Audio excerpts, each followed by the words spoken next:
What's up, everybody? Another week of NLL Weekly here on YouTube, or of course, wherever you get your podcast. That would be Spotify, iHeart, Apple, Pandora, Stitcher, Amazon Music, and Podcast Addict. Those are all where you can get them.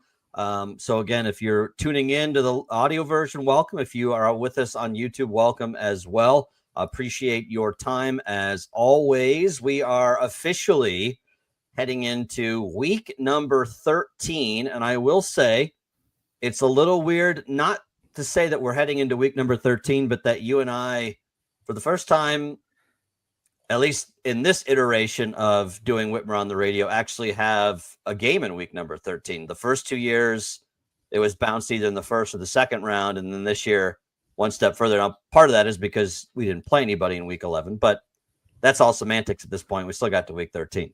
Exactly. And it's also, I mean, we were going to talk about it a little bit on Friday night, and then it turned out the weather turned out to be pretty good as opposed to what it looked like. But I think it's also a bit of a culture shock to be playing. Look outside, there's snow. It's freezing.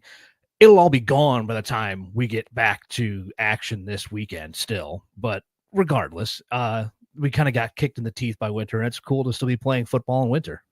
Yeah, there's something about going too with that time change, because that's the other part where you're used to finishing at this time of year. Like when you were on the daylight savings time, you still were finishing with some daylight, and now you're kind of finishing practice and you're having to flip the lights on in the stadium, and it becomes a little bit of a cooler atmosphere. And there's just something about this time of year to still be playing football and to still have that opportunity to practice under the lights and get that extra weekend. It's kind of neat. And I don't feel like people always fully understand the ramifications or the, I just think the unique opportunity that exists when you're still playing at this time of year. Obviously, basketball coaches don't always love it. I get that piece of it too. But the other side of the coin, again, to still be playing football is pretty exciting at this time of year. So really cool that Whitmer was able to move on, and we're going to talk with Justin Keller here in just a few moments. We're also going to recap some of the other games in the Northern Lakes League. Long story short, Whitmer's kind of the only NLL team left standing, but we'll kind of recap some of those games. Also talk about some of the other area teams that played last week, how they ended up. Spoiler alert, Central Catholic still alive as well. We'll talk about that game in a few moments as well. Before we do, welcome in our first guest. We want to say thank you to our friends at Car Stereo One. Parker Lopez and his team always do a terrific job with any vehicle customization that you want done. So if it's a car stereo, you need speakers or subwoofers, new amps, whatever that is, they can handle that. Interior and exterior projects, window tint, wheels, wraps, they can do all that stuff. Security, remote starters, that's also in there. And then they can work on all different kinds of vehicles. So your motorcycle, your boat, they can handle those as well. So if you want to do that, go to Car Stereo One, 3120 Central Avenue, 419-474-5553, or visit them online, carstereo1.com. Again, thanks to Parker and his team over at Car Stereo One for being the exclusive sponsor of NLL Weekly. And excited to welcome in a guy that we haven't talked to since week number 2 of the season. That is the Buckeye Division co-champion and regional semifinalist and all-around swell guy, Justin Keller. Thanks for joining us tonight, buddy. Thanks for having me on, Chris. Appreciate it. It's been a few weeks, so I think a few things have changed since we talked to you. First off, it's not August anymore, so that's a little different. But when you think about where you were at, and maybe this is a loaded question, but where you were at back on August 30th and where you're at today, as far as the journey of being a head coach, do you feel more comfortable? Do you feel more in tune with the role than maybe what you were? Or is there still those daily firsts at this time? I know first playoffs and all that kind of stuff, but sure, as far as the actual day-to-day stuff, do you feel at least a little bit more comfortable with all those tasks? Yeah, it's really more about the balance. I know early on I was just so busy with the administrative side of being the head coach. I wanted to be more involved with some game planning and that sort of thing. And I was actually a little frustrated at the time because I just didn't have the time to do that. And so trying to strike that balance as the season went on, that definitely became more comfortable for me and kind of find the sweet spot in balancing both of those things. When you look at this season overall, 9-2 is a heck of a first year. And I know that there's one game out there in particular that we'll talk about here in a few seconds that I think in a lot of ways may be or have been the catalyst for what's happened these past two games. But when you look at where you were at overall in the year, and I told you coming out of the season, you're going to be in the regional semifinal and you're going to be 9-2, I'd imagine you'd be pretty pleased with that overall situation at the beginning of the year. Yeah, absolutely. And I don't think I really did. I tell people this, I didn't really have any expectation on wins and losses. I didn't know what to expect. We lost a lot of talent from last year and a lot of key spots. So I wasn't sure what to expect from a win-loss standpoint until our two scrimmages against Winton Woods and Avon. And, although, on the scoreboard, we probably lost both of them, but the team showed me a lot as far as how physical and how tough they were. And that's when I started to think about it. I'm like, man, we have a chance to win some football games this year. When you look back on the early part of the season, there's a definite conversation that you and I had when we would do our pregame interviews, but also when we would do just general talk off the air about that first half of the year, trying to prepare you for the back half of the year. And this is where that crossover situation in the Northern Lakes League, where you play some of those Cardinal Division teams, and outside of, I would say, a weird game at Don Paul Stadium where 21 maybe doesn't really illustrate how in control you were of that game against the Little Giants. But other than that, you still put up 48 and then 57 against the two other Cardinal Division teams. And then you hop right into division play. It's really kind of an odd mixture because I know that changes a little bit next year where you're only, or 2 years, I guess, when you're only playing two. But even still, you look at the early part of the year, Dublin Kaufman doesn't maybe give you the challenge that you wanted to. And Detroit King is so good that in a way, I'm not sure you really found out a lot about who you were either, especially when you lose your starting quarterback in the second quarter and kind of have to scramble to figure out what you're doing.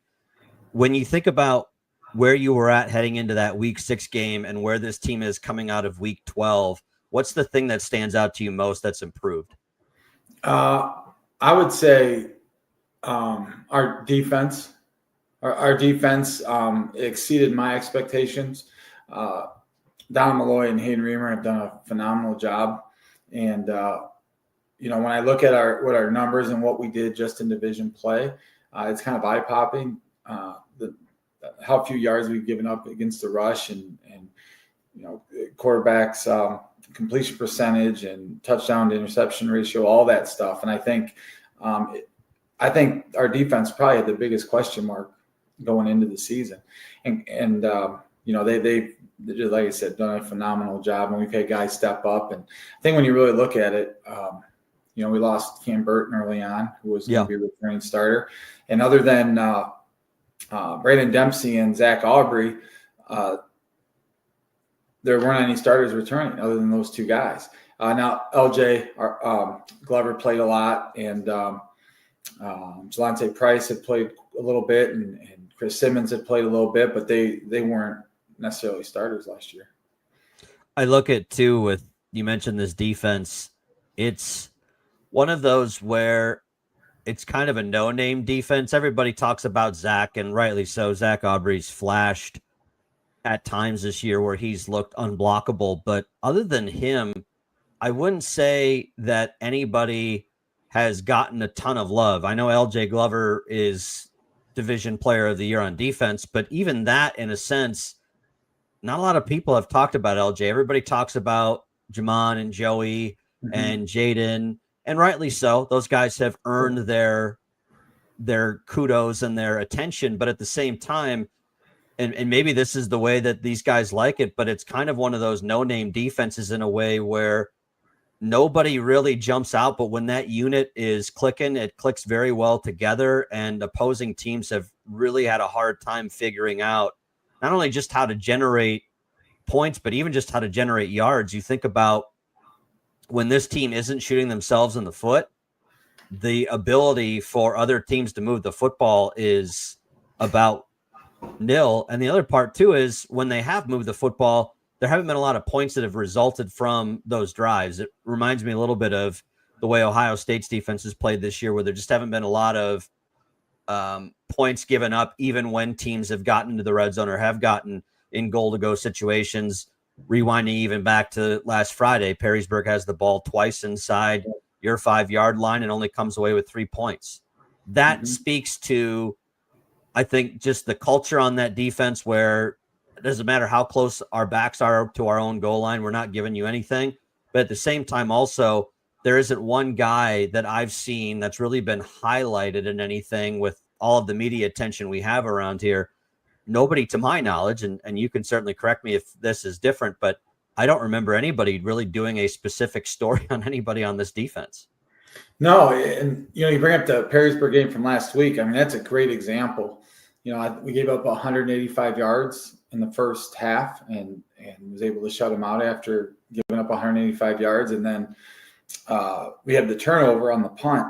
And I believe they had first and goal from the 4. Perrysburg had first and goal from our 4, and then we held them to a field goal. But, that's kind of been the thing all year. Bend but don't break, the old saying. But that's their mentality. And like I said, credit our defensive staff for staying patient, because sometimes that's hard to do. You give up a few first downs and you can have a tendency to want to panic and start getting out of the game plan a little bit.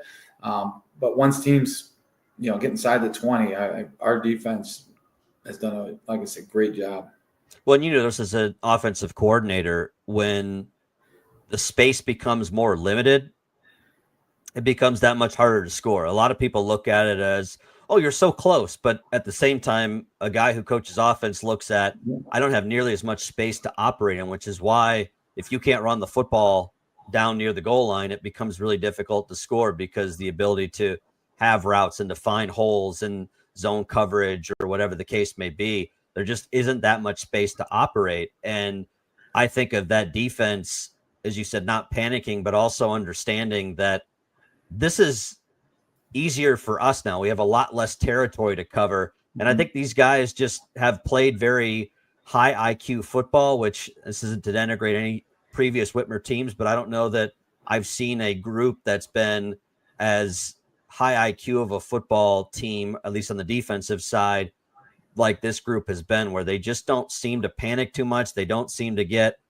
out or in their own way. I know, again, the Clay game we can talk about, but even that one, that almost felt like that was so uncharacteristic of everything else we had seen this year. It was a true outlier. And even with the other defensive penalties that we've seen, even that kind of stuff wasn't where because this defense was just out of control and was undisciplined. It was more out of, again, personal fouls, things that I think are extra stuff off the field. But overall, I feel like from a football standpoint, this group has had a really high IQ on the field, and they just don't make a lot of tactical mistakes when they're out there. Like we haven't seen a lot of blown coverages. We haven't seen a lot. I mean, I honestly, I think maybe once this year I can remember where somebody's been wide open because somebody missed an assignment in coverage. Like we just haven't had a lot of those this year. Yeah, no, that speaks to how good they've been when you can look back. Like I can think of the last 2 big explosives that we given up. One was the Fremont on a 4th down. Yeah. Quarterback scrambles and we let a guy loose and they end up scoring a touchdown. And then the Anthony Wayne game. Yeah. The Anthony Wayne game. I mean, but that's kind of from an former offensive coordinator standpoint, to sustain success throughout a game, throughout a season, if you think you're going to be able to sustain 12, 13 play drives consistently in high school football, it's really tough to do. All it takes is one penalty, one bad snap, one negative play. You're behind the chains all of a sudden. And now you're forced out of what you're comfortable doing. And it's really, like I said, really tough from an offensive perspective to maintain those long sustained drives routinely. And that's what our defense is doing. They're forcing teams to put together 10, 11, 12 play drives. And inevitably, again, at any level, but especially high school, that's really, really hard to do throughout the course of a 48-minute game. Let's go to that week 9 game. And I know this is not obviously a topic you want to talk about too much, but that game against Clay, it's one of those moments where I think even coming out of that one, I felt like this team didn't do anything to help themselves by any stretch, but at the same time, I wasn't overly concerned, and I don't know how you felt. I wasn't overly concerned with the psyche of where the team was at, especially after the fact, knowing that these were all fixable problems. Now, clearly, that's easy to say, knowing what we know now, but at the time, even then, it didn't feel like it was stuff that these guys were going into and you're going, oh my God, we're not fast enough at this position, or we just don't have the talent here. It was all things that these guys not doing stupid stuff or being in better position to play defensively, or again, whatever you want to say about the officiating that night. I know some folks had some opinions, but outside of all of that, you think about coming out of that game, people probably felt like the sky was falling in the building, but in a lot of ways, I don't think it was. And if anything, I think it brought that group closer together going into that first Perrysburg game. Well, it was a true test of the buy-in and the culture of the locker room. And that's what was tested. And right after that game, and actually as the seconds were winding down and I realized the game was over. All I kept thinking about was, am I going to lose these guys? Yeah. Am I going to lose the locker room? And that was, but I'll be honest, that thought was only in my head for a couple minutes, because right after the game, everyone brought everyone in to take a knee, and everyone just flocked and took a knee right away. I mean, as quick as they've ever done it. And there was about 4 or 5 kids that were reminding others, get your eyes up when coach is talking. The same things I'm saying at the end of practice sometimes. When we get started, get your eyes up on the coach. They were all policing themselves and doing it. And the next day when we came in to lift and film, we had 100% attendance there. And I think we brought the kids in at 8 o'clock in the morning, and everyone showed up. And when I saw, again, that huddle after the game, I felt really good about where I realized maybe we didn't lose them. And then that Saturday morning at 8 o'clock when everyone showed up, I thought, all right, these guys are ready to go. And just knew that my biggest fear was past. And I would say too, that kind of like we talked about before the game last week, but I think it's shown now in 2 straight. And when this team had that wake-up call or had that reality check, because to be fair, we would talk every week about what do you want to see change, or what needs to be different, or what are the keys, and every week pretty much up until week 9 or even into week 10, where got to eliminate the penalties, that was a motto of yours from the first day of camp. I mean, I certainly heard it plenty of times, and to some degree it had sunk in, but probably not to the level that you have. And sometimes it's hard to say, but you need a setback like that, or a reality check of, listen, we think we're really good, but when you guys do what you did and aren't able to control the penalties and aren't able to control the way that the effort or the way that we played at times in that game, you can lose to anybody. And that, for whatever reason, again, I don't think that was your message coming out of it, but that's kind of what I've taken away. The guys maybe realized we're not invincible. We're not maybe as good as we think we are.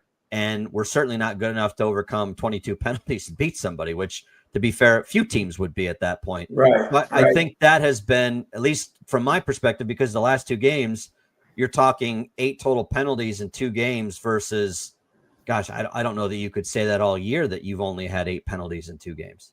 Yeah, and by the way, one of them was my fault this last game. We had to delay a game coming out. Oh, right, yeah. We sent them out. We were going to throw the ball down the middle of the field, and we motioned the guy and they rotated their safeties, and I got really excited, and I was watching the rotation of the safeties, and I'm like, oh, we got it. And then I'm just waiting for the ball to snap. And then, so that one was on me.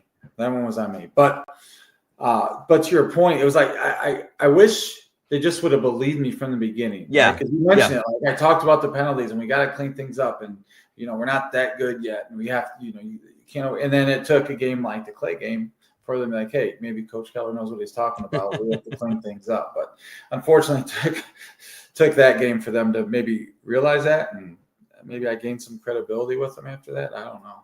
But even going back to like last year, because you were right next to me for all last year, and that was a narrative that we had said throughout, where they had to play a clean game in order to win, and they needed to be disciplined more. But it never cost that team last year a game. And in 23, it didn't cost you guys a game.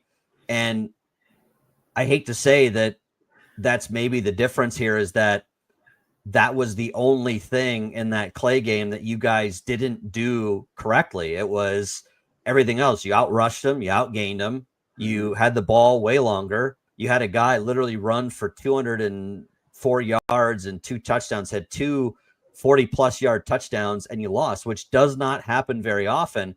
And that usually takes an outlier of some kind to go back and say, how did that team lose?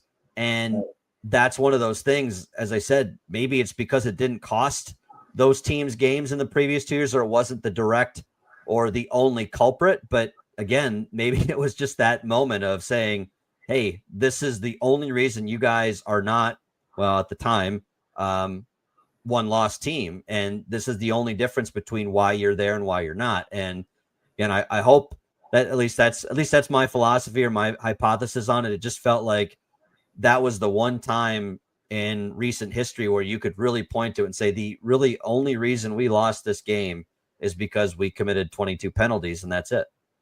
Yeah, I even told the players after the game, and I told them, I said, as long as I'm coaching here, as much as I'd like to forget that game, I'm going to remind every team I ever coach, what happens that game, and I've referenced it, I don't know, probably twice a week since then. Yeah, just talking about playing clean, and anyone can beat anyone on a given night, and so as long as I'm the head coach here, I will reference that game, and that is a game that after the first 48 hours, I was trying to forget and wanted to forget, but now it's one I don't. And I want to use it as a teachable moment for not just the kids that are going to be in our program the next couple of years, but for future teams as well. And it's also a good reminder to, I think, because we've talked about it, and Clay's obviously been better as of late. I do want to give them kudos. They were a solid football team this year, much like they were last year. But I think when you go into that game, that's also to talk about how everybody just assumes sometimes that that's a foregone conclusion. Certain games in this league are foregone conclusions. I'm sure you've heard it around the building. I've heard it from folks.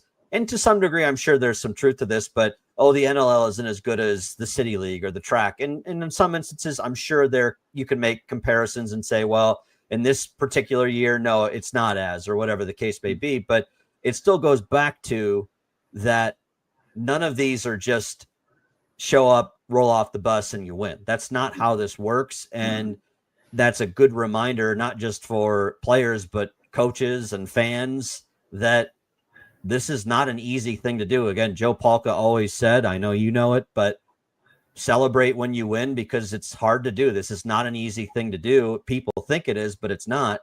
And that's one of those good reminders that there's nothing given. There's nothing just that's granted to you, or that you by birthright get to do because you put on a Whitmer uniform.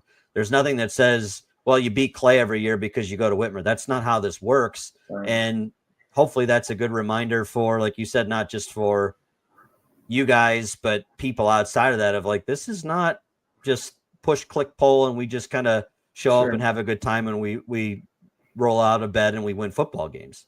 Yeah, you bring up a point that really I could have used as an answer for your first question, was adapting and adjusting in the new role as a head coach. I really struggled with that early on, was just trying to appreciate and enjoy every win. Sure. And we had a couple sloppy wins where we didn't play real well, and or something stupid would happen during the game that would my attention would go to that, and I didn't enjoy the game. And that Clay game is, and I told myself that too. That Clay loss is going to be a reminder, to myself as well, to make sure I appreciate and enjoy every single win. Make the corrections and fix the issues that happen on the field. Fix those Saturday morning or Monday during film, but appreciate every win. And I think the other piece too with that is for your own health, but I think the health of the program. It's easy to get burnout. I mean, this is it doesn't seem like it's long when you're in the middle of it, but it's a long 3 months where you guys have been together almost every single day for a couple hours at least. And August, it's a lot of hours every day. And it's very simple to get to a point where players start tuning you out and assistant coaches start tuning you out if you're not also celebrating the victories as well as kind of trying to correct the losses. But the reality is that if you're not going to do that, not only is your lifespan as a coach going to be really short, but I think it's going to burn out kids and other assistant coaches as well. Yeah, there's no doubt about it. And I don't sleep as well as I used to, whether I'm enjoying a win or not. But it was getting really bad there for a while. Like a game would be over, and I'd hyper focus on the things that we screwed up, and then my mind immediately went to our next opponent, and then I'm looking like, oh my gosh, like comparing scores, like, oh my, this team's way better than I thought they were, and why are they so good? And then all of a sudden I'm looking ahead and just all over the place, and not just taking 24 hours just to enjoy it. And, but no, it definitely takes its toll. Definitely takes its toll. How much of that would you say is being in a program where the expectations are what they are? Because I know that's probably a elementary or basic question, very simplistic way, but the pressure that is on, regardless of, and we talked about this when you started, was doesn't matter if you're a first-year head coach or not, doesn't matter if you're an alum or not. If you are taking that position, there's a lot of expectation that comes with it.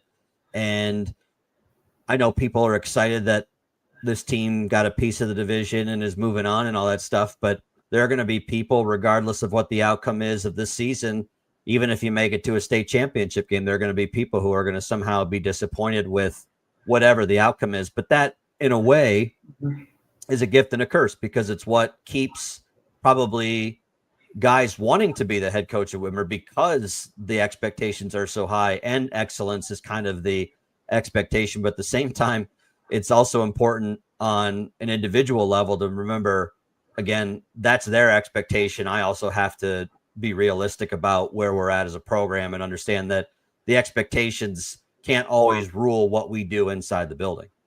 Yeah, there's no doubt about it. I as far as outside pressure, I want to make the school and the community proud. There's no doubt about it, and I want to do what we can to maximize the potential of each kid in the entire program. But I'll be honest, I think a lot of the pressure I just put on myself. I even reflected back as an offensive coordinator. I mean, we could have had 480 yards of offense and scored 48 points. And then the first thing I'm doing is I'm looking to see why we didn't have 500 yards of offense and score 50 points. And I do that to myself a lot, just, but obviously this is a much grander scale, and, you're responsible for a lot more. So a lot of it's just extra pressure I put on myself, because at the end of the day, like you said, not everyone's going to be happy. You're going to have, players and parents upset they're not playing more, why you didn't win by more, why you lost this game, and all kinds of different things. But, I'm not really worried about that kind of stuff. It's more about, I know what our players and our team's capable of. And if they're not meeting those expectations, that standard that I think that they can meet. That's when I started struggling. I'm starting looking for answers on how things can be improved. Let's talk about the positive stuff over the last 2 weeks. Let's start with that first Perrysburg game in week 10. I think we all felt like your team had a chance to win. I don't feel like anybody in that locker room didn't feel that it was you guys had just as good of a shot, or it was completely foregone conclusion Perrysburg was going to win. At the same time, I did not see that team having a running clock in the fourth quarter because you guys were up by more than 30 points. Did you feel throughout the week that you were going to be in a position where everything just seemed to, because I think we both agree that that was, even counting last week's result, that week 10 game was probably the best game you guys have played all season from start to finish. It's also, I would argue, the most complete game that you guys have played from start to finish. Did you know going into that Friday, or was it one of those situations where you just thought, well, I know we'll be competitive, but you didn't foresee it being that big of a gap between you and Perrysburg that Friday? Oh, I mean, I didn't anticipate a running clock, not even close. I had a good feeling about it based on the fact that, we were healthy. We had a great week of practice. And quite honestly, what I already spoke about was after that loss to Clay. And, those kids rallying together from the moment that game was over. And then we really did. We had our best week of practice that week.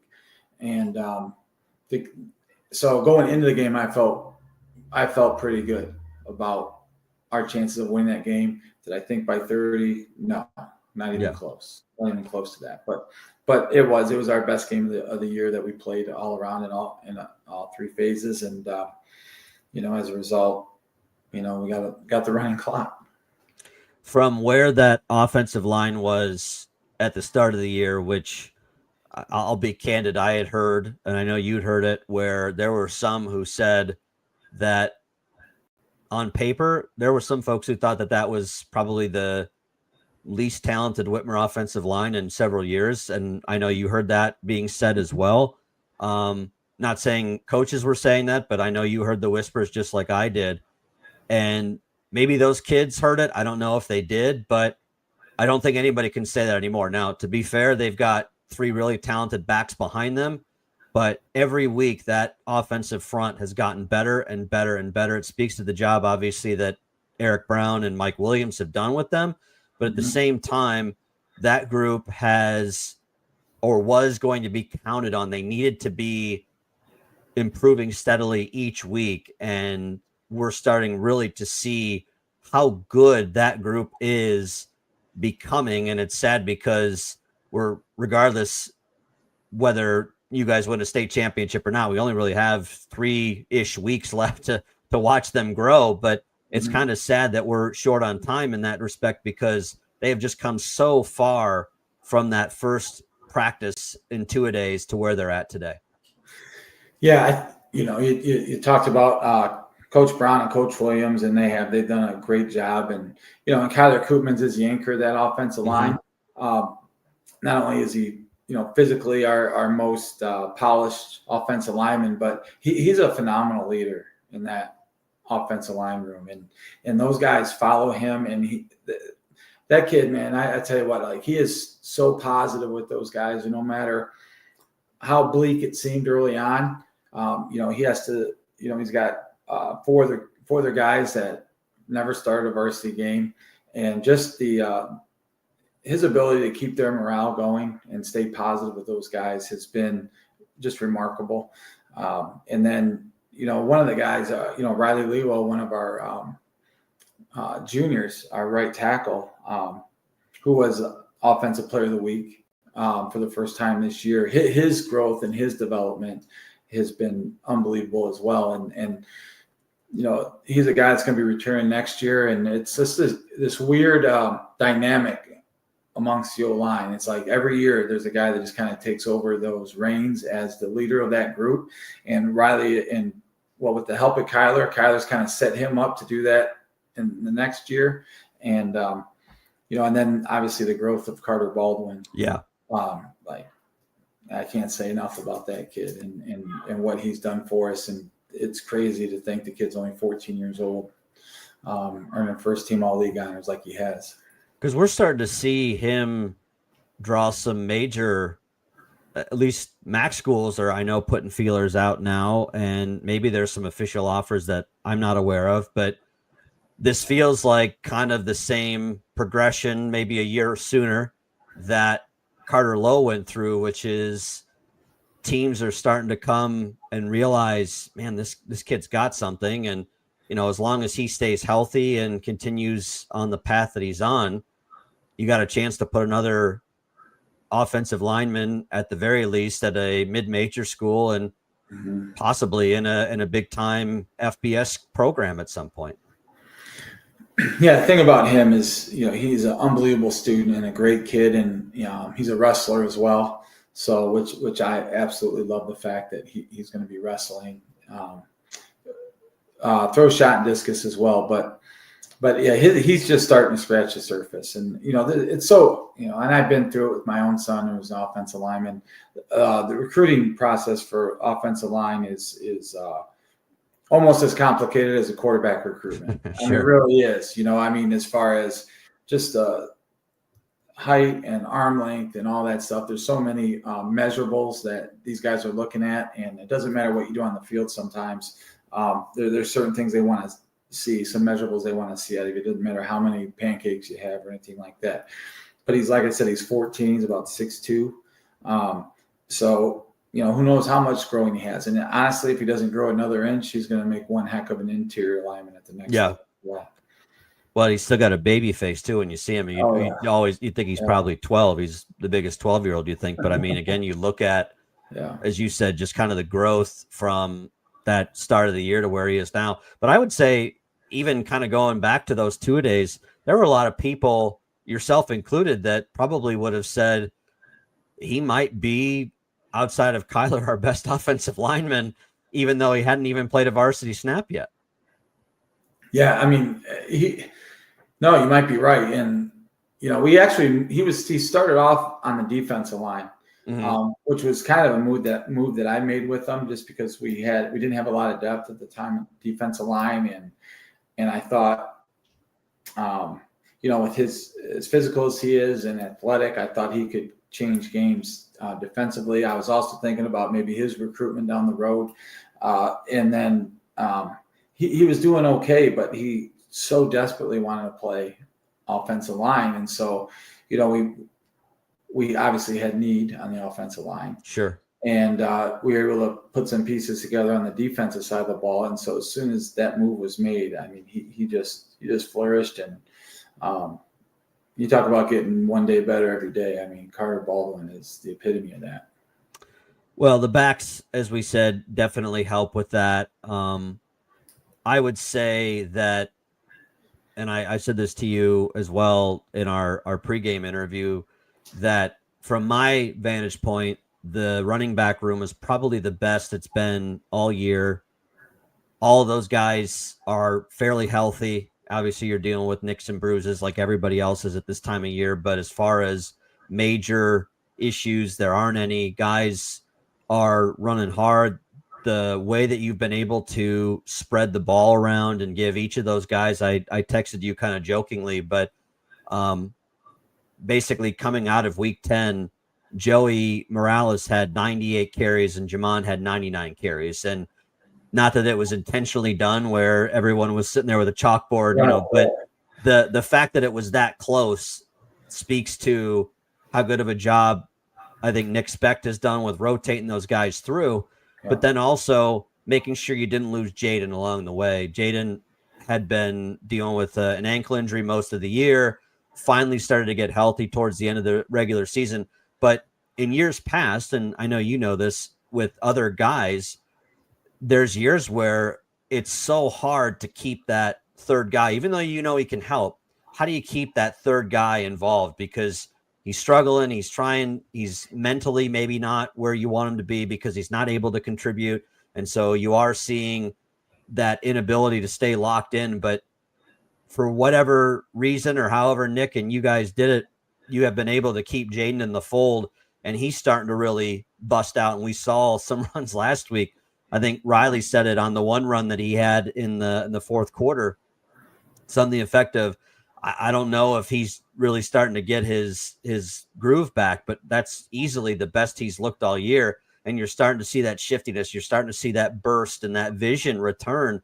And again, same thing, regardless of where this road ends, it's sad because this guy's only really got 3 or 4 high school football games left, but it's neat to at least see him start to return to the Jaden that we saw in 23 and 24. Yeah, he's such a neat kid. I mean, I've talked about him for the last 3 years. He is such a great kid, and it was sad to see him deal with that ankle injury because, I'll tell you, I think it was the week of King. Yeah, Southview was week 3. Week 3. Yeah. Yep. So we're getting ready for the King, and he's a little hobbled, and he said, this is the week of King, and he said, Coach, who do we play next week? And I said, Southview. And he said, oh, okay. I said, why? He's like, Coach, I need a break. I need a week. I need a week to get healthy. And he had never, he plays hurt. He doesn't, but what he said was, if I don't get healthy, I'm not going to be able to play this year. I get healthy. So he took a week off, and then I want to say was it Springfield? I think he tweaked it again, and then was hobbled a little bit, and then finally it started getting healthy. And you can see that even the Clay game, he was a little hobbled a little bit, which is crazy to say because he had 200 yards rushing, but he didn't look like himself. But he was still on the mend, and but now we're seeing a different Jaden Jones, a healthy Jaden Jones, and again watching those guys in the running back room and just the camaraderie amongst those 3 guys. It's really special. It's really unique when you have and they're all so talented, and they could be on any other team in the area, rush for 1,200 yards easily, and be the guy. And just the unselfishness of all 3 of those guys is really special. And I think it's contagious, and I know the rest of the locker room sees it.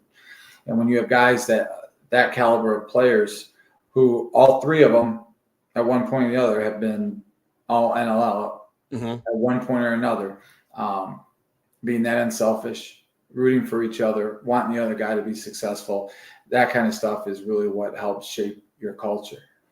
Well, when your room is literally 2 first-teamers and a second-teamer, and that's 3 of your top 3 backs are all NLL, that speaks to how good they've all been. And even with Jaden and limited opportunities, his in-division play, which is what all of the voting is based off of, was quite excellent. So, again, for other coaches to say, we recognize that he deserves to be in that conversation, I think speaks to that room. One guy I do want to mention before we talk about the game last week and then get into this week is Brandon Waddell has been a guy that you and I have talked about again off air, but also has really matured this year, and I think grown up both mentally and physically. And I was even talking with Johnny Martin, who's the receivers coach, the other night after the Perrysburg game. And you guys haven't been asked to throw the ball a whole lot. It's not something that the game plan is called for. And certainly with where the strengths of this team lie, you don't want to throw a whole lot. But what he's done, knowing some of the setbacks you've had in the receiver room, and also needing someone to step up in that role, someone to be the leader in that group, with Kevion getting hurt too. Brandon has really been kind of a utility guy on the offensive side. He can play the one, not that he's the biggest guy in the world. He can be your slot. He can be your 2 guy as well. He just gives you a lot of different looks and can do a lot of different things. And for my money, as we kind of start rotating this into talking about last week, he had 2 of the biggest offensive plays that set up both touchdowns. Yeah, absolutely. And, we motion him across and give him the ball on jet sweeps as well. So, I don't have our stats in front of us, but I think he might have, I can't remember off the top of my head how many yards rushing he has on the year, but when you're able to mix that in and get those 3 backs, one of those 3 backs going downhill, and it just helps keep defenses on their toes a little bit. And, but he has, and I know he didn't have the year he expected to have last year. But you talk about a kid who just keeps his mouth shut and just works his tail off every single day. He had a phenomenal offseason. And is, again, like you said, we haven't thrown the ball a ton. So he could walk out of a game with no catches, and he's going to be just as fired up and excited about the win as anybody else. And just really appreciate his efforts this year and his ability to step up and his ability to bounce back after some of the struggles he went through last year. He had 111 yards rushing this year. But even though it doesn't sound like a lot, he was averaging 7.5 yards per carry, which again, if any running back had that, you'd pretty much fall over backwards and celebrate every day of the week because of that. So it speaks to how good he's been when he's touched the ball. That game last week, I had asked you a question during our pregame interview about taking the game plan from week 10 and trying to balance what happened or what worked in week 10, and then understanding that the exact carbon copy wasn't going to work. So you were going to have to make adjustments. Now that we're post the Perrysburg game, I thought they did a really good job of adjusting. I thought they made life tough up front for you guys, especially in that first half, which is shown by that 3-0 score at halftime. But the one thing, or the tweaks that you guys made to kind of soften and bring some of the guys out of the box, you could really start to see that, and Dan pointed out as well, that it was obvious that they were starting to wear down a little bit, but also that the different moves or the different plays you had called in that second half, in particular in that fourth quarter, really kind of softened up that middle. And from that touchdown drive to make it 10-3 to the touchdown drive to make it 17-3, it was almost like an entirely different defense, because you started to see your guys absolutely gouge them up front again and being able to open big holes and allow guys to kind of get bursts through there and get big runs. And that, like I said, all kind of came because of the adjustments that you guys made at halftime of understanding, like, we got to do some different stuff just to keep them honest so they can't just keep packing the box on us. Yeah. And, I think I told Dan at halftime, I knew we were going to have to make a few adjustments, a few tweaks here and there, some different presentation on how we were going to get to our stuff. And, but I told Dan at halftime, it's not about us necessarily scoring on that first drive to open the half. I just felt like we just needed to sustain a drive, even if we just flipped the field. I just felt like our kids needed a little confidence, just because, like I said, actually, we needed to take away some of Perrysburg's confidence, because they were playing defensively at a very high level. But at the same time, if we were able to establish the run and start wearing them down, it's got to be fresh in the back of their minds what happened 2 weeks ago.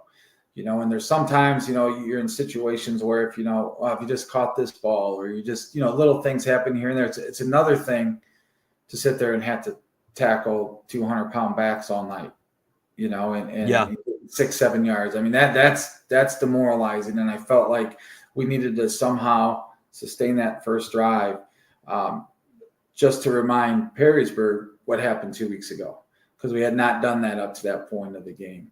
And then, obviously 3-0, and then the turnover, and then they scored, and then we ended up scoring on the next two drives, the only two touchdowns of the game. Mm-hmm. The two drives that followed their field goal. And I loved our response, and the timing of that obviously couldn't have been better, because what we saw was them just wearing down. I talked to our kids today when we met and we talked about the game, their ability to be resilient and overcome some adversity.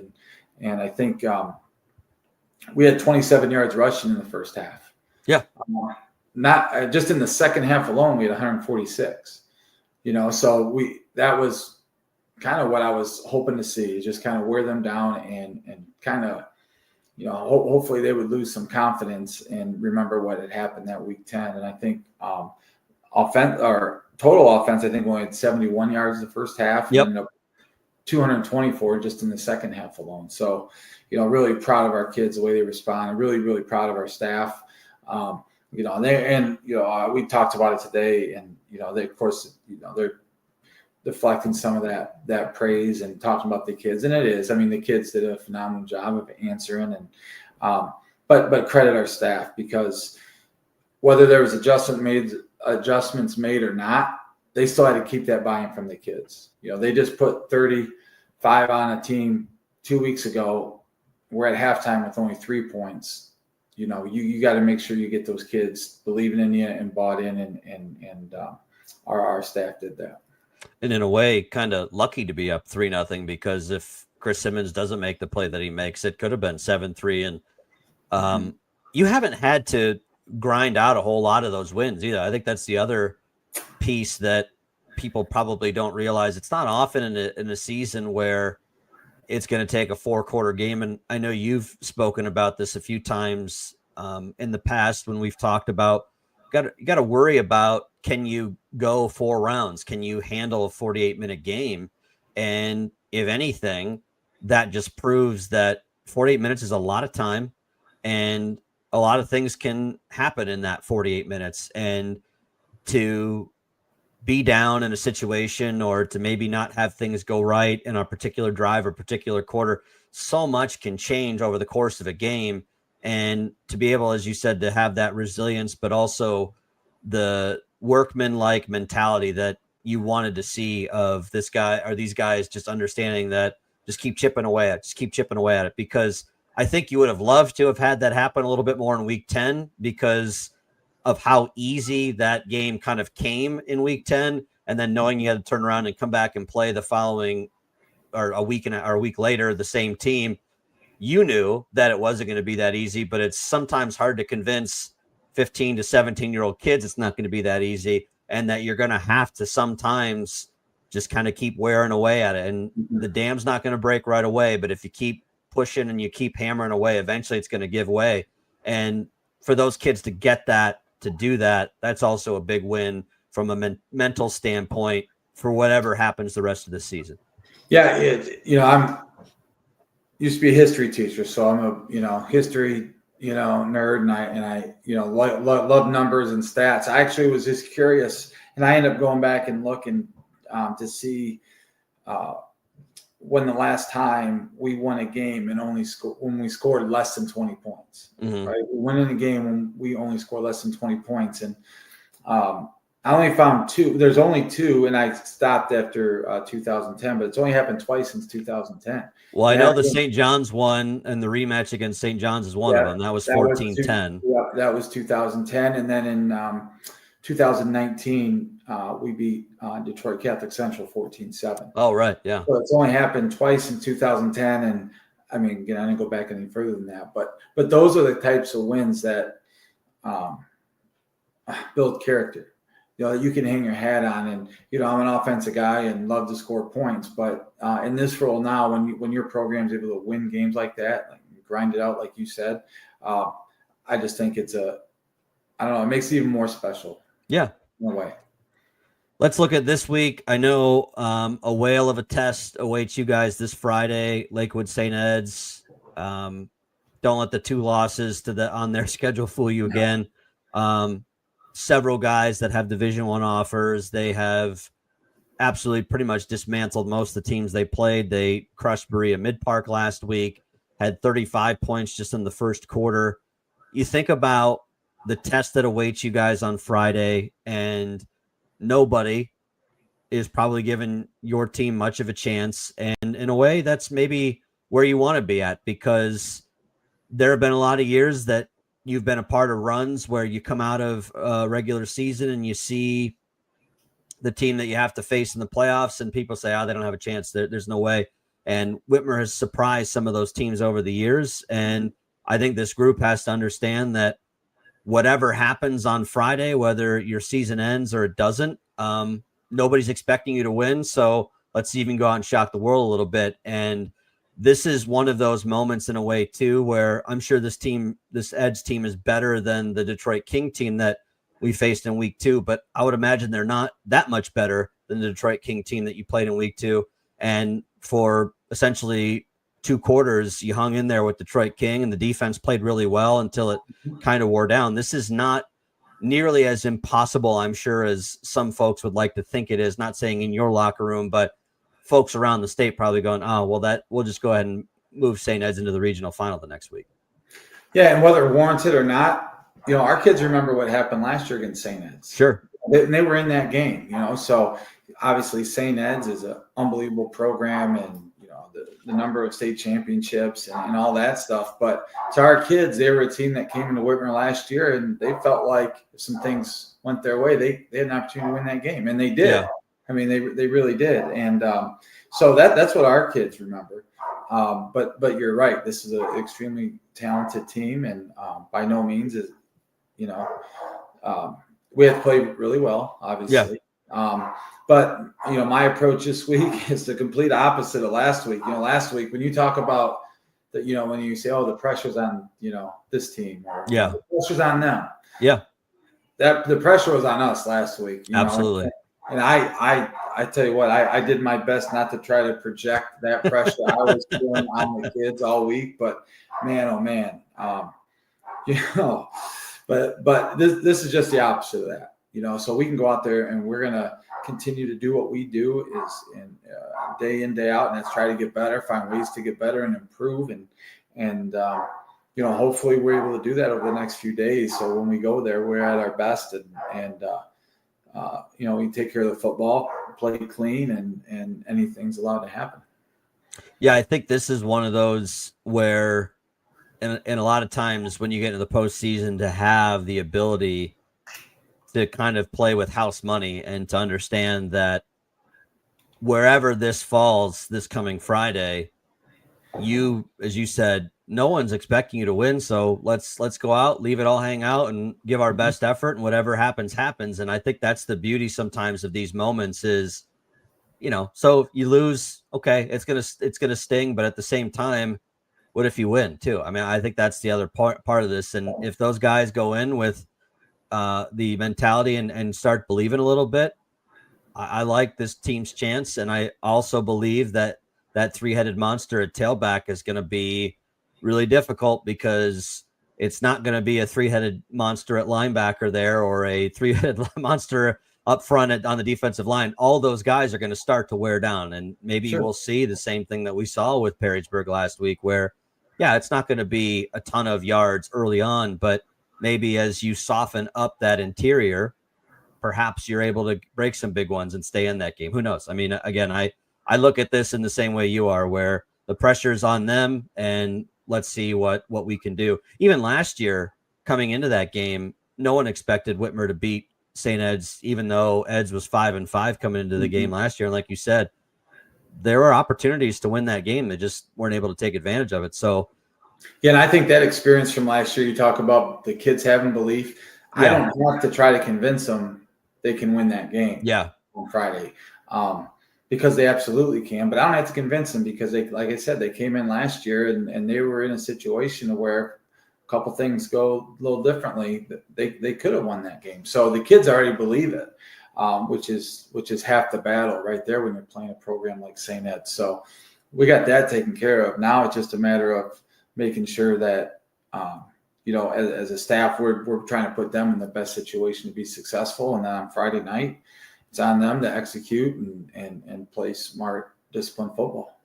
What's the biggest key, would you say, to having a good shot on Friday? Is there one thing that you're looking at that if we do X, we've got a really good chance? We have to limit big plays.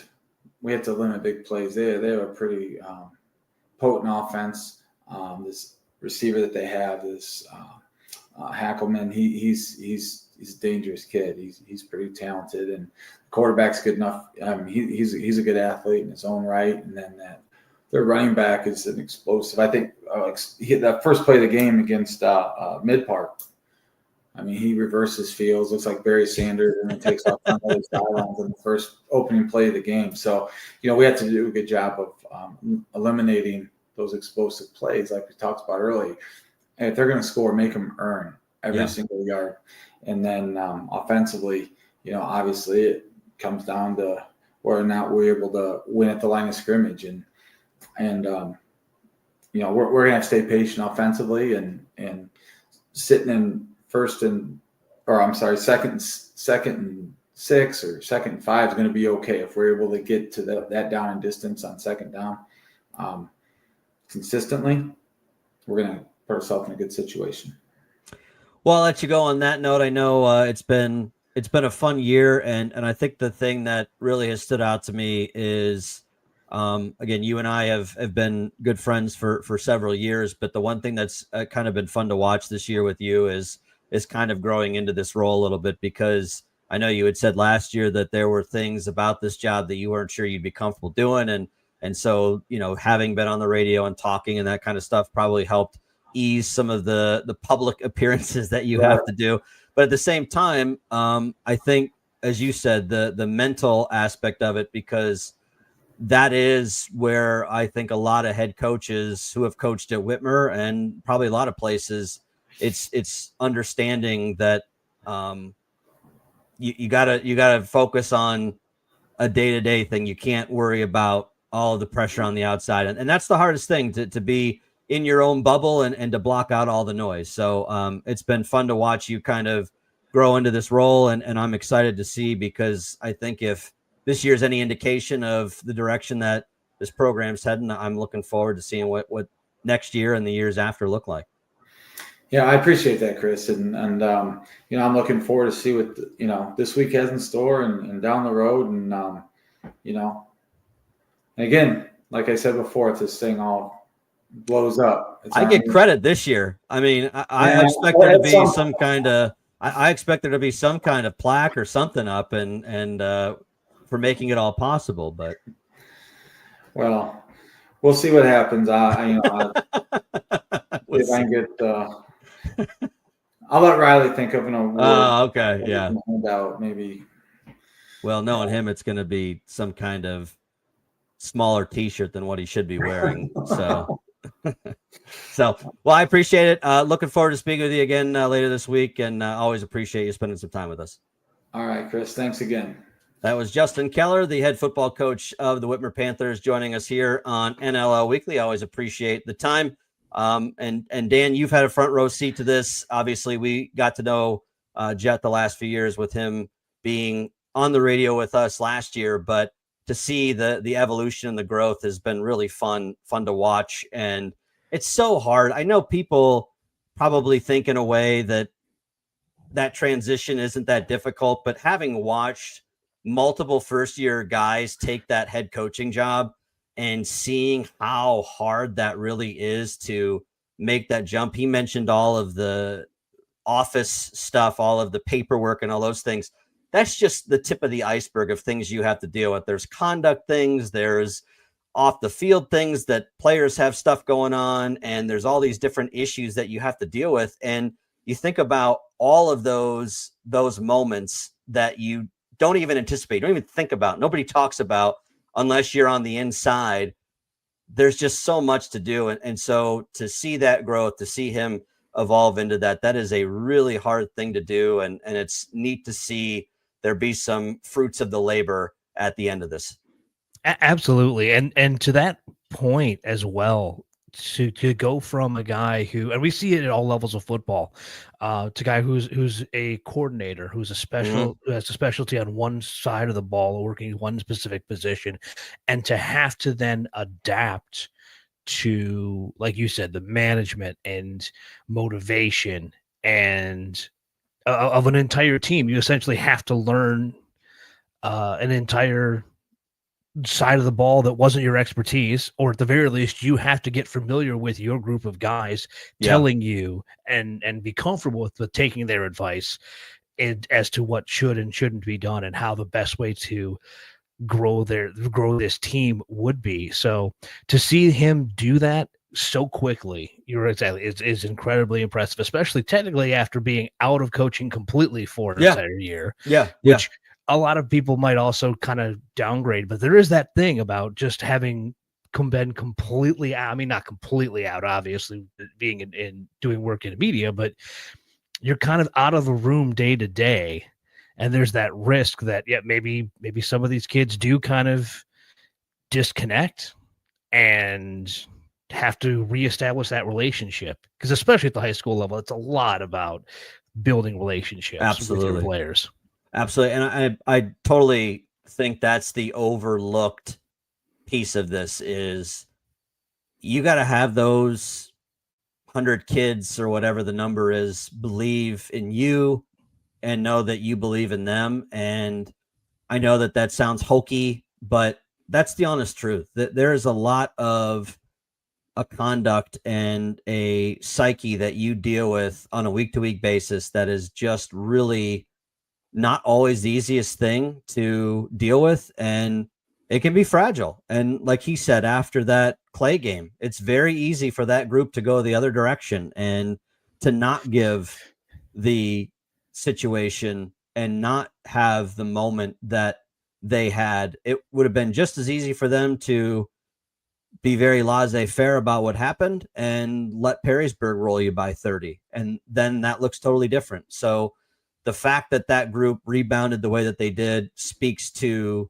the culture that he's established, but also the mentality of those kids. They've built a little bit of a toughness there. And that's not to say the other coaches didn't do that over the years, because I believe that Ken Winters did that, and I believe that Jerry Bell did that, and Joe Palka did it. But this year is a little different because there was so much talent that was not there, like there was in previous years, and the margin for error was a lot thinner this year than it has been in years past. Because it's not like, while the backs have been really good, it's not like this offense has been super dynamic and has all these different weapons you can go to. It's kind of a one-trick pony in a lot of ways, and to be able to get the most out of that has been rewarding to see too. And that's, like I said, speaks to the culture and the attitude that's been built in that locker room.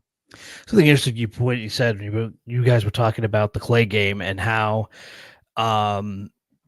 we talked about it afterwards and said that this was going to be probably the most coaching that staff was going to have to do that weekend, because you were going to have to not only restore confidence, but almost kind of reteach some stuff as you kind of try to bring that, like he said, try not to lose the locker room that he was terrified that he had. And it was disheartening to hear that they didn't have to work that hard to convince them, the team, to lock back in and to focus on, be ready to move on to Perrysburg and learn from a bad night, which means that the job that they did in that week was preceded by the job that staff has been doing for the previous 10 or 12 weeks. You're absolutely right. And that's so important to remember. I mean, I think you just may have said really the center of the heart of it is that culture isn't built overnight. Right. And it's not going to happen in 1 week either. And to your point, it illustrates not the hard work that was put in week 10. It's what weeks 1 through 9, what was that work look like? And what was the work during camp? So you're 100% spot on it. It's not just, it doesn't just happen that week. It happens from the first day of two-a-days and carries you all the way through. So you're right. I think that's an excellent point to make about just the idea that it's all of the season. It's the totality of the project, not a snapshot in time. Exactly.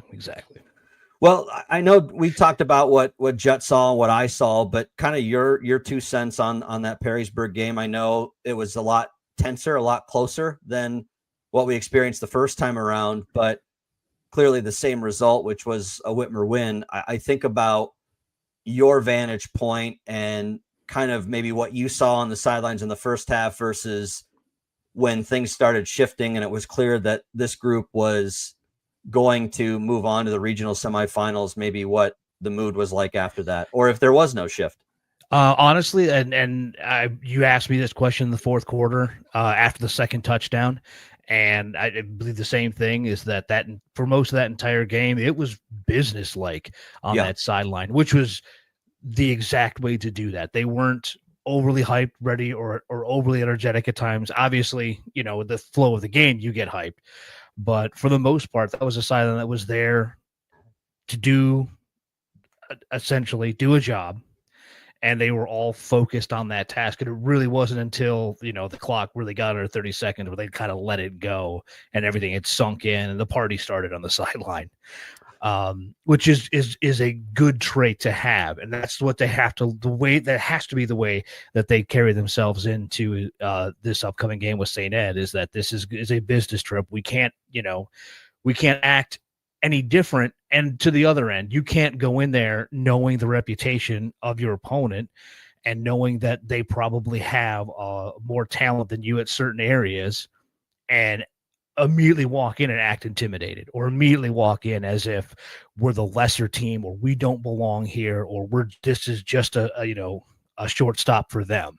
Yeah. And act like we're going on a business trip. And like you said, no matter what happens, we're going to leave everything out on the field.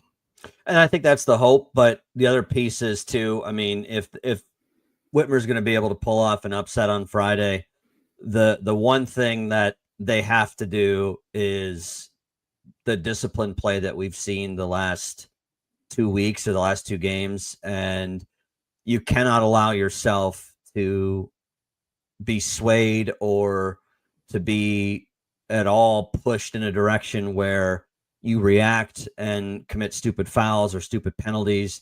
There has to be an ability to regulate emotion, but also to regulate the finer points, the techniques, the basics. You got to make sure that all of that is as crisp as it possibly can be. And there's not a lot of room for error. We already talked about there's not a lot of room for error with this team offensively anyway, but there really is not a lot of error this week. You have to pretty much play a near perfect ball game.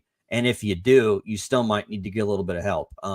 I do think this Eds team is one of the best in the state. I don't think anybody would scoff at me to say that.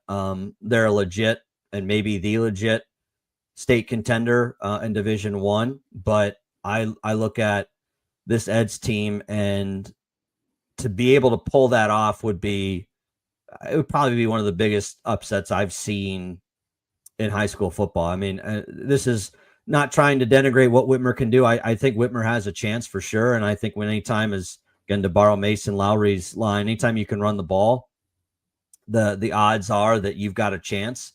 But that's the big thing, is they've got to be able to run the ball. And that's where, if you can't control the line, as Justin said, it's going to be a long night. You got to be able to run the football. And that's been the identity of this team, but it has to be the identity even more so on Friday. If you're one dimensional and have to throw, this team's going to have a hard time. Absolutely. And you guys spoke quite a bit about the offensive line and how well things have gone. I know we've talked during games, there's been a focus on that left side, especially, and a lot of it surrounded around Carter Baldwin. And I think that is essential. I think if you were asking for specific keys, it would be looking at this game in the trenches. And if they have they put up the fight in the trenches and are able to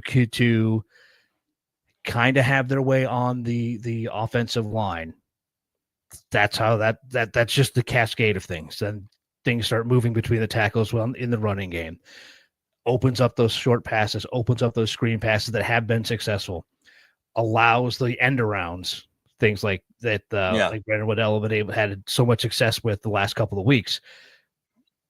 If they can do that, again, that just starts the thing as all the pieces need to fall in place.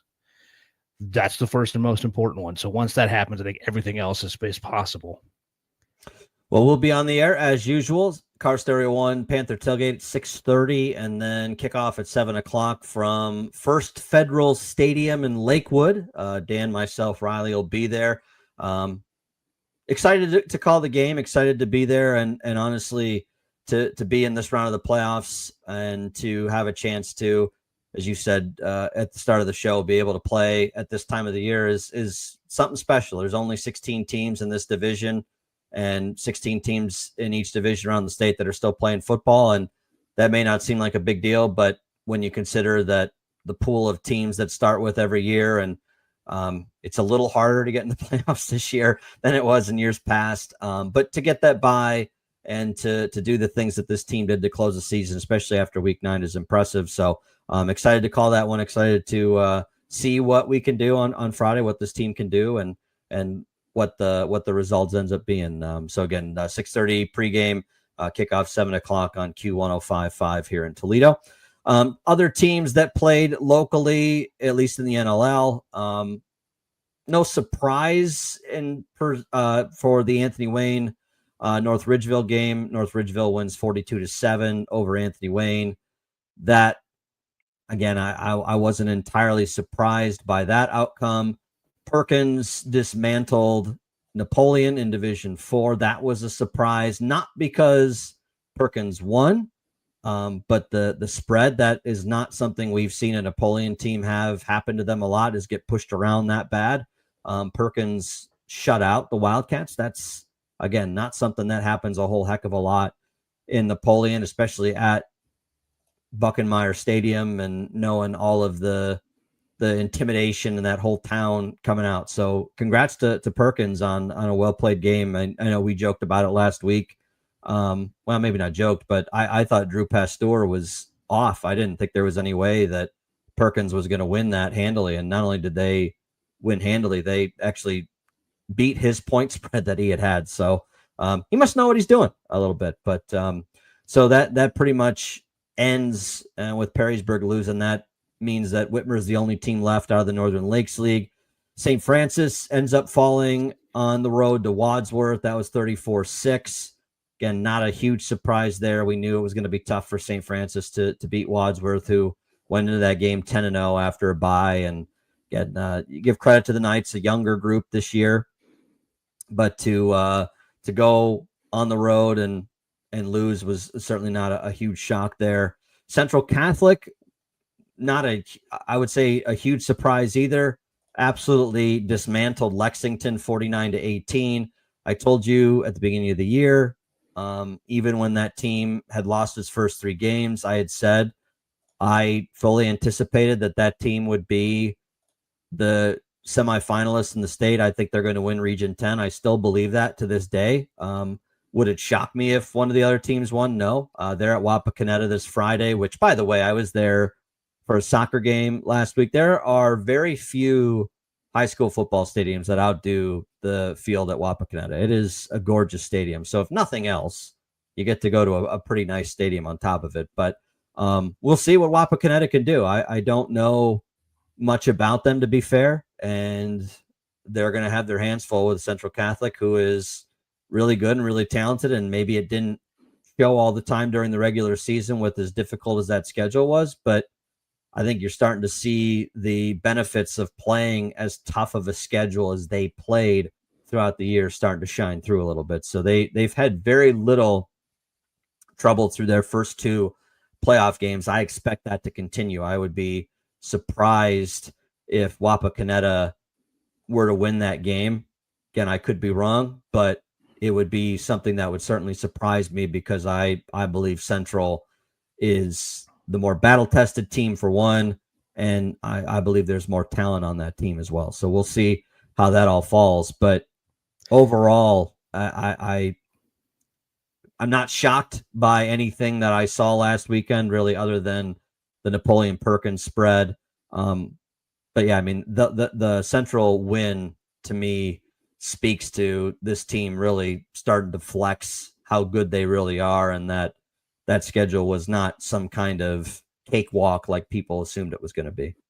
Just to back up what you're saying about these 2 teams in the region period, we go back to our buddy Drew Pasteur, who has them ranked as the 1 and 2 in the region. Wapakoneta at 11-0 is the number 2 team, and they're a full 26 spots down in the overall state rankings. He's got Central Catholic as the 4th best team in the state of Ohio. Just curious, what does he have the spread in his prediction between those 2? He's got Central by 21. I mean, you think about in a region, the 2 best teams in the region, and the idea that there's still 3 touchdowns between them and the best team. Yeah. That just tells you how good Central is. And beyond all the metrics of, like you said, the rankings that he has, the idea that whatever algorithm he has is saying that Central's still a 3 touchdown favorite, I think that speaks to how that region is set up, how good Central is. And will they win a state championship? I don't know. I don't think so. I think Bishop Watterson is kind of on a mission to repeat. They've looked really good again this year. Not saying that Central can't beat Bishop Watterson. They were certainly very close last year. But from my perspective, that's the team to beat. You've got Greg Belisari, former Ohio State player. Both of his kids are key contributors on that team. However, I fully expect Central Catholic to be in the state semifinals come Thanksgiving weekend. And if they're not, I'll be surprised, because I believe that I would say most people probably believe this, but I expect them to be in that conversation and be right where we've seen them over the last decade or so, since they've really started becoming very dominant. Division 5, this is where probably most of our local teams are left. You've got Liberty Center taking on Liberty Benton. I'm excited about this one for 2 reasons. One is the Eagles of Liberty Benton are undefeated still, and they won the Blanchard Valley Conference their last year in that conference before moving to the NLL Cardinal Division next year. But the other reason I'm curious about this is going to be, and to be fair, I don't know what the class makeup is of this Liberty Benton team. But when I look at who's going to run that Cardinal Division and who's going to have a realistic chance of winning that division every year, this is going to tell you a lot about how good this Liberty Benton program is.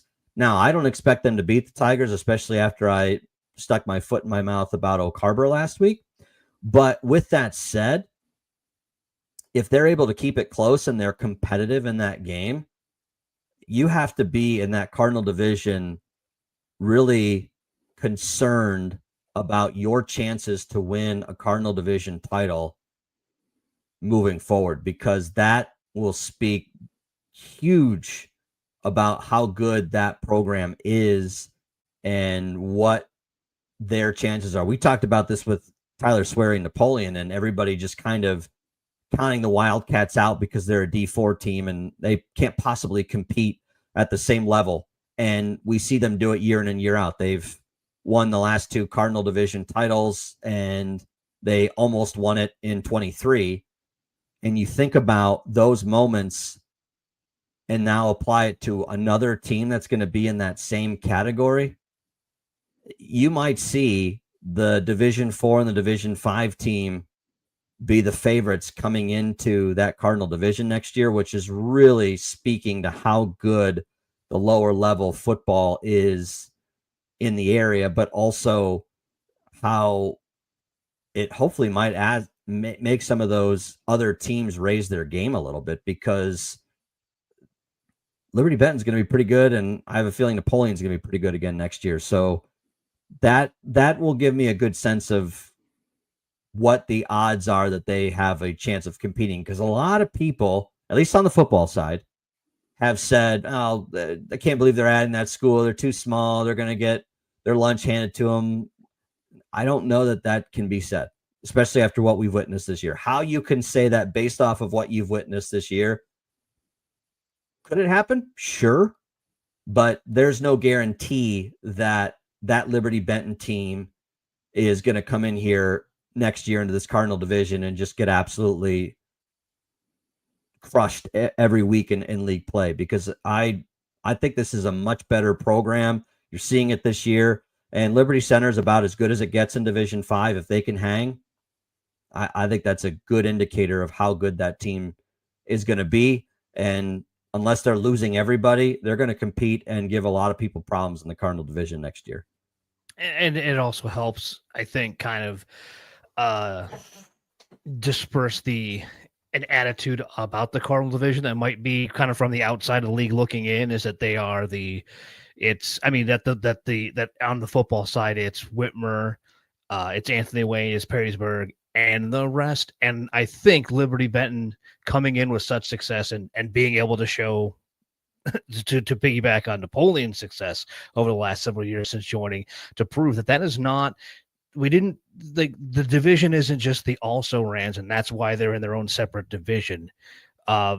Every one of those teams has just as much of an opportunity to show off all the talent that they can accumulate. And that's only going to help strengthen that case, I think. Yeah, like I said, I'm really intrigued and really excited to see what that looks like next year, because for all intents and purposes, there were a lot of people who kind of scoffed when the Eagles joined the league and kind of said, I can't believe that this is who the NLL is taking and they don't stand a chance. And to be fair, I don't know enough about Liberty Benton in other sports, but on the football side of things, they look pretty damn good. And their record speaks for itself, and we're going to find out how good they are on Friday. I mean, again, Liberty Center is as good as it gets. So we're not talking about a team that is just some also ran that they're playing. They're playing maybe the favorite for the Division 5 state title. However, we're going to find out a lot about that group on Friday, and also, like I said, get a kind of a sneak peek into what maybe we can expect to see next year. Last local team that's still standing is Genoa. They will play. They won their game last Friday as well, and like I said, they're the last team locally that's still playing at this point. There is one more I'd like to bring up. They're Sure. local, but kind of local. I'd like to shout out to the Cary Blue Devils, who are the 9th seed out in Division 5 Region 20, or excuse me, Division 5 Region 22, and are far better than a 9th seed. Actually, they just had the unfortunate case of running into some really strong teams at the beginning of their year. Started out 0-3, then just ran off 5 straight wins, handed Colonel Crawford their only loss of the season, lost 1 point by 1 point to Mohawk, and then absolutely destroyed the top seed in the region, the only number 1 seed to fall in the round, Margaretta, by 24, because I can do math. One close. No, 35-7. And they look to be in pretty good shape the rest of the way through. And it's one of those, clearly it's a case like Central where the seeding doesn't necessarily equate to the talent, but you also like to see, the 9th seed in a 12-team region has a chance to roll things, makes things a little more exciting. Not everything has to go chalk.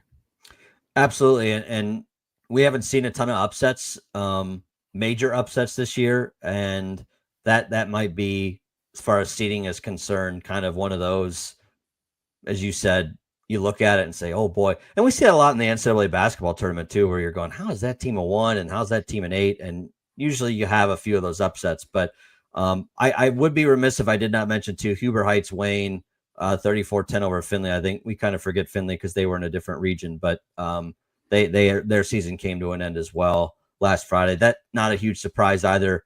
We talked about the talent that Wayne has. It's starts and ends with the number 1 player in the class of 2027, the state of Ohio, and that's hard to overcome. So again, all those guys, congratulations on a good season. I know that kind of not great to feel or to not be playing football, have your season come to an end, but as you said last week, there's only 7 teams who get to end the year on a win, and unfortunately, not a lot of local teams are going to have that chance. Also, do want to say too, congratulations to Lori Williams and the Anthony Wayne girls soccer team. I know we don't talk a ton of soccer on here, but the job that Lori Williams has done as the head girls soccer coach at Anthony Wayne is as good as it gets. And that's a program that has been built from the ground up. Lori is involved from the Anthony Wayne junior general stuff all the way up through the high school level. And she has knocked on the door many, many years and has not been able to win a state title until this year. And they beat Huron, who is or was the number 1 team in the state in Division 2. So congratulations to them. She got her first state championship and really excited for her. She's a great lady and has been really fun to cover. And I would say too, she's one of those coaches that does things the right way, if you will, if there's a phrase that we can borrow that's cliche, but it really is. I mean, she does a terrific job of keeping the girls bought in. She has year after year, the teams are always disciplined. They play a particular style. She doesn't let them just freelance. It's true soccer. And I think if you're a soccer fan, you would really appreciate the work that she does. So congratulations to her and her program on the program's first state championship. But that'll do it for us here. Thanks to Justin Keller for spending some time with us tonight. I really do appreciate it. I know we went long with him, but he's so fun to talk to, and his knowledge. I know we talked about it last year when he was on the radio, but it's shown through every week about just how deep his understanding of the game is. And we knew that football piece was there when he said he was going to be a head coach, but the question was the X's and O's there. It was going to be, could he handle the other stuff that goes with being a head coach? And again, I think he's done a really, really nice job of doing that this year, and really fun to watch him evolve this season. So I'm not 100% sure what we're going to do for next week. I'm not sure that we'll be on or we won't. We'll kind of let you know on our Facebook page. We have a Facebook page, NLL Weekly. You can like us there if you want to get show updates. We're also posting the show there. So please make sure that you check that out. We'll kind of keep you up to date on what the plan is for the future. We do plan on doing basketball again this year. I know that didn't work out as smoothly as we liked last year, but I think with the way that we're doing the show now, it might be a little easier to hopefully secure folks this year when they are available. But a lot of new faces coaching-wise in the Northern Lakes League on the boys' side in particular. Dave Boyce, the longtime head coach at Perrysburg, stepped down. Josh Arthur, who we had on the show last year, stepped down. So you got 2 new coaches there. Obviously, Anthony Stacy. We had Avion Franklin on a few weeks ago. He's first year. So a lot of fresh faces in the Northern Lakes League this year, and excited to get to know all of those guys as well. And then on the girls' side, same thing as well. Jamie Carter, who we had on last year, not the girls' head coach, Anthony Wayne anymore. Again, a lot of change, a lot of things happening in the league. And like I said, really excited to get to know and speak with all of those coaches. So stay tuned for that for sure. If we're not on next week, we will be when basketball season rolls around. So that'll do it. As I said, for us, thanks to Justin Keller. Thanks to our friends over at Car Stereo One, Parker Lopez. Thank you to him and his team. Also, thank you to those of you who listen to us every week. If you want to get the audio version of it, Spotify, iHeart, Apple Podcasts, Pandora, Stitcher, Amazon Music, Spreaker, Podcast Addict. You can check us out there. If you want to watch the show live, it usually streams on Thursday morning, and you can catch any of the repeats. They all archive on the channel NLL Weekly. And like I said, Facebook page, check that out. Like us there. Definitely let us know that you're listening and give us any things that you'd like to hear. Again, that's the whole point, is to try and foster more of a community with this. So please like and like that. Also subscribe to the channel. All those different touch points, we really can certainly use it. So for Dan Naraki, Chris Bauer, thank you so much for spending your time with us here on NLL Weekly. We'll see you soon. Bye-bye.